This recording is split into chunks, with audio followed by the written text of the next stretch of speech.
முதலமைச்சர் ஸ்டாலின் மருத்துவ பரிசோதனைக்காக தேனாம்பேட்டை அப்பல்லோ மருத்துவமனைக்கு சென்றுள்ளார். இது பற்றிய மேலும் விவரங்களை எமது செய்தியாளர் தாயுமானவன் வழங்க கேட்கலாம். வணக்கம் தாயுமானவன், உங்களுடைய தகவல் என பதிவு பண்ணுங்க. தமிழக முதலமைச்சர் மு.க.ஸ்டாலின் தற்போது உடல் பரிசோதனைக்காக தேனாம்பேட்டை தனியார் மருத்துவமனைக்கு சென்றிருக்கிறார்.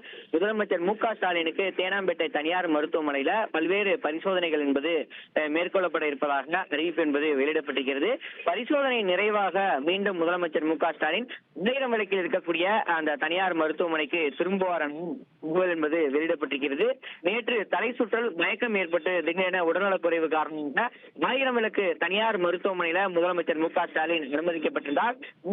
ஸ்டாலின் நலமோடு இருப்பதாகவும் அடுத்த 2 தினங்களுக்கு பல்வேறு பரிசோதனைகள் மேற்கொள்ள காரணமாக மருத்துவ கண்காணிப்பில் இருப்பார் எனவும் தொடர்ந்து ஓய்வெடுப்பார் எனவும் ஆயிரம் விளக்கு தனியார் மருத்துவமனையின் சார்பில் அறிக்கை என்பது வெளியிடப்பட்டிருந்தது.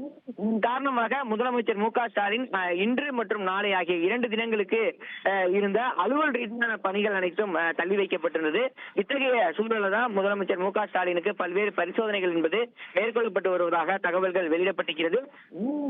தனியார் மருத்துவமனையிலிருந்து சரியாக இன்று காலை 6:30 மணி அளவில் முதலமைச்சர் மு.க.ஸ்டாலின் தொடர்ந்து தேனாம்பேட்டையில் இருக்கக்கூடிய மருத்துவமனைக்கு புறப்பட்டு சென்றிருந்தார்.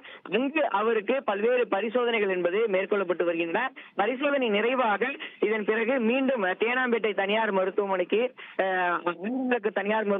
அவர் வருகை புரிவார் என எதிர்பார்க்கப்படுகிறது.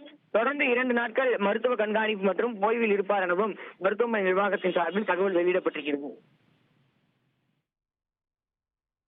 விவரங்களுக்கு நன்றி தாயுமானவன்.